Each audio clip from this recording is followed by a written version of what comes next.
Welcome back to English Podcast for You, your cozy little space on YouTube to learn real, natural English through authentic conversations. I'm Leo. And I'm Lily. Before we get into today's topic, we just want to send a huge thank you to everyone joining us today. Whether you're listening while washing the dishes, going for a walk, or sitting with a cup of tea, thank you for making us a part of your day. Truly, it means the world to us. And remember, every single minute you spend listening to English, even on days when you feel like you're not making progress, your brain is absorbing the rhythm, the pronunciation, and the natural flow of the language. You're doing great. Exactly. So leave a comment below and let us know where in the world you're tuning in from today. We love reading your comments. Now, speaking of real life, Lily, can I ask you a question before we start? Uh-oh, that tone of voice makes me nervous. Go on. What time did you go to bed last night? Why are you attacking me so early in the episode, Leo? Because you're holding a coffee cup that is almost as big as your head, and you've yawned 3 times since we turned the cameras on. Okay, fine, you caught me. I looked at the clock at 10 p.m. and told myself, tonight I will be a responsible adult. I will sleep early. And what actually happened? At 1:30 a.m., I was still awake watching a documentary about deep-sea jellyfish. Jellyfish? Yes. Do I plan on becoming a marine biologist? No. Do I care about jellyfish? Not really, but there I was, wide awake. That is so relatable, but honestly, it leads us right into what we're exploring today. Yes, today we are talking about fatigue, burnout, and how we talk about feeling extremely tired in English. Because let's be honest, when English learners feel exhausted, they almost always say the same simple sentence, I am tired. Right. And while I am tired is totally correct, native speakers have so many richer, more descriptive ways to express different levels of exhaustion. Exactly. Saying, I am tired when you spent 12 hours working and then watched jellyfish videos until 2 a.m. just doesn't capture how heavy your body actually feels. So true. So today, we're sharing realistic phrases, idioms, and vocabulary to describe extreme tiredness without just repeating, I am tired. And later in the episode, as always, we'll have our word tour, where we break down our target vocabulary from today's conversation. Words like drained, worn out, wiped out, running on empty, and crash. So, Leo, when you woke up this morning, how did your body actually feel? It wasn't just physical fatigue. It was that feeling after a long week where your brain feels empty, like you've used up all your mental battery. Ah, that brings us to our very first key word, drained. Yes, when you say, I feel drained, it means your energy, especially your mental or emotional energy, has been completely poured out, like water going down a drain. Ooh, I love that visual image, like a sink emptying out. Exactly. You could say, after talking to customers for 8 hours today, I feel completely drained. That's such an important distinction. Physical tiredness comes from exercise or manual work, but being drained usually comes from stress, heavy thinking, or social interaction. Have you ever had a week where you didn't do any heavy physical work, but by Friday you felt like you couldn't make a simple decision? Oh, absolutely. Last month, when I was organizing my move to a new apartment, all the paperwork, the calls, the planning, I wasn't running marathons, but mentally, I was completely drained.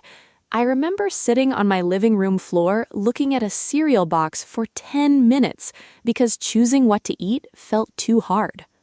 Decisional fatigue. That is real. When your battery is at 1%, even choosing between cornflakes and toast feels like solving a math equation.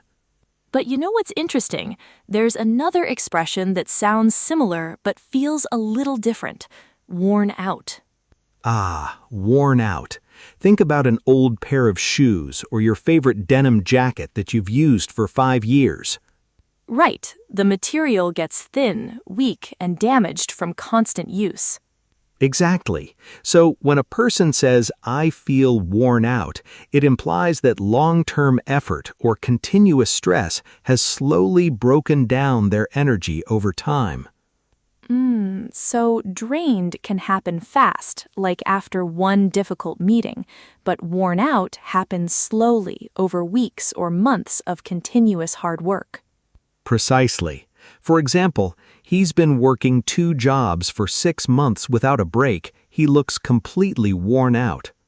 That sounds so heavy, and you can actually see it on someone's face when they're worn out, can't you? The dark circles under their eyes, the slumped shoulders. Yeah, it's not just a momentary feeling, it's a state of being. And in modern life, so many of us are walking around feeling worn out because we forget to stop and reset. We treat ourselves like machines instead of human beings. Wow, Leo, that was deep for a Monday morning. Well, I had 2 cups of coffee before recording, so my brain is temporarily working. Okay, so we've covered drained for mental energy and worn out for long-term fatigue. But what about when you do intense physical work and your body just gives up? Ah, that's when you say you are wiped out. Wiped out. Imagine a huge wave coming in at the beach and completely erasing a footprint in the sand. Swoosh, gone. Great imagery. That's exactly what it feels like. When you are wiped out, 100% of your physical strength is erased in an instant. Give us an example sentence, Leo. Sure. After moving heavy furniture all afternoon and walking up 4 flights of stairs, I was totally wiped out. Oh, I felt that last Saturday. I decided to clean my entire house, deep cleaning the kitchen, scrubbing the floors, moving the couch. The spring cleaning energy. Exactly.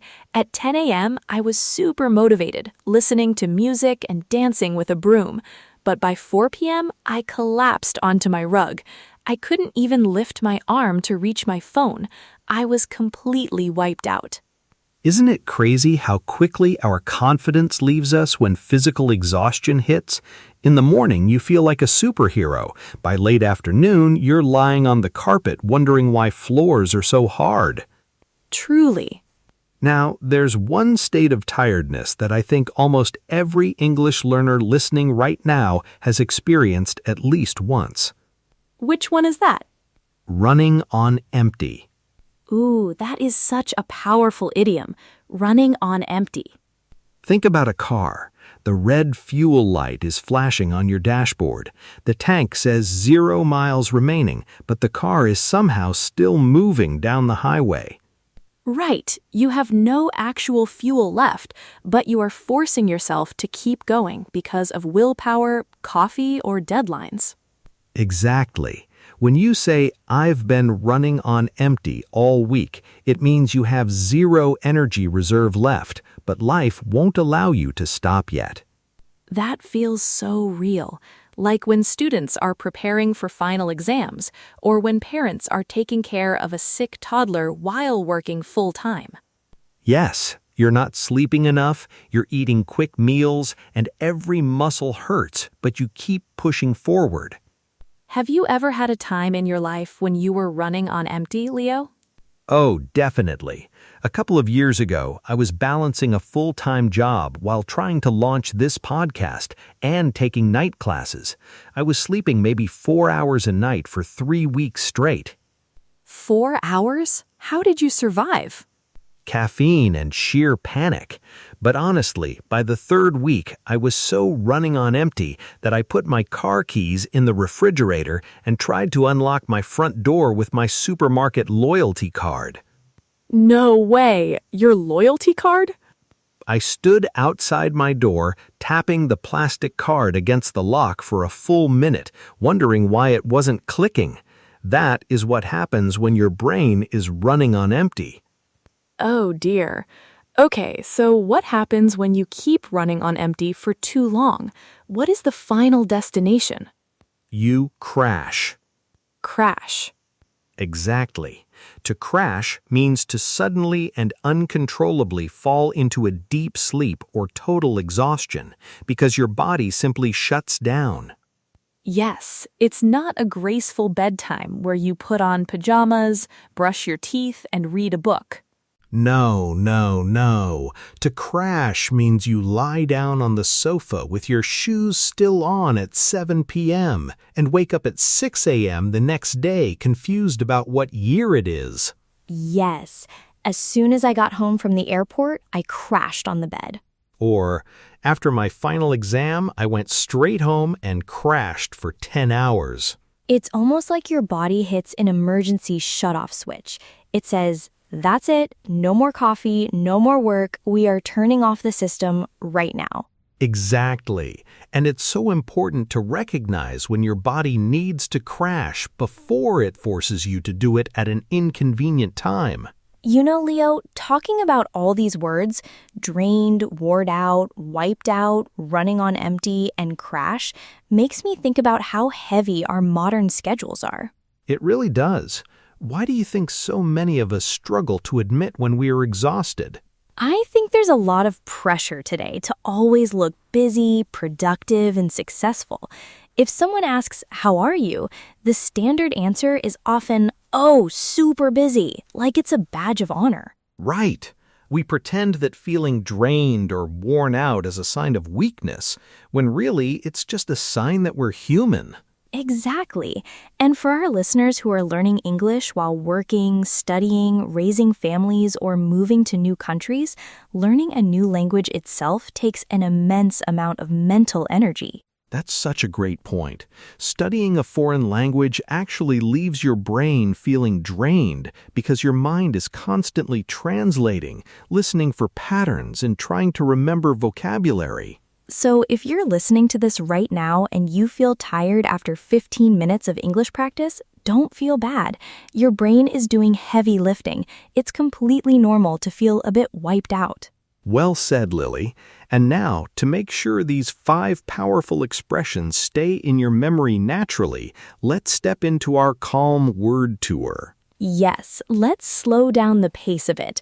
Look at each word closely, practice the pronunciation together, and see how they work in real, everyday sentences. Welcome to today's word tour. Take a deep breath, relax, and let these natural English phrases sink into your mind. Our first target word is drained, feeling completely empty of mental or emotional energy after heavy stress or social interaction. For example, after answering difficult emails all morning, I feel completely drained. Or socializing in large groups always leaves her feeling emotionally drained. Say it out loud after me. Drained. Next up is worn out, exhausted from continuous long-term hard work, stress, or wear and tear over time. For example, she's been working overtime for 3 weeks and looks completely worn out. Or, these old running shoes are totally worn out. I need a new pair. Say it out loud with me. Worn out. Our third phrase is wiped out, completely stripped of physical energy, usually after intense exercise or hard physical labor. For example, a 2-hour gym session left him totally wiped out. Or, we walked 15 kilometers around the city today and we're wiped out. Repeat after me. Wiped out. Our fourth expression is the idiom running on empty, continuing to work or function even though you have no physical or mental energy remaining. For example, I haven't slept properly in days. I'm completely running on empty. Or, the team has been running on empty to meet this tight deadline. Say it with me. Running on empty. And our fifth target word is crash, to suddenly fall into a deep sleep or total physical rest out of extreme fatigue. For example, I was so exhausted after my flight that I crashed immediately.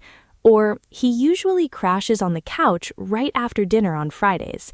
Repeat after me, crash. Look at those 5 fantastic expressions.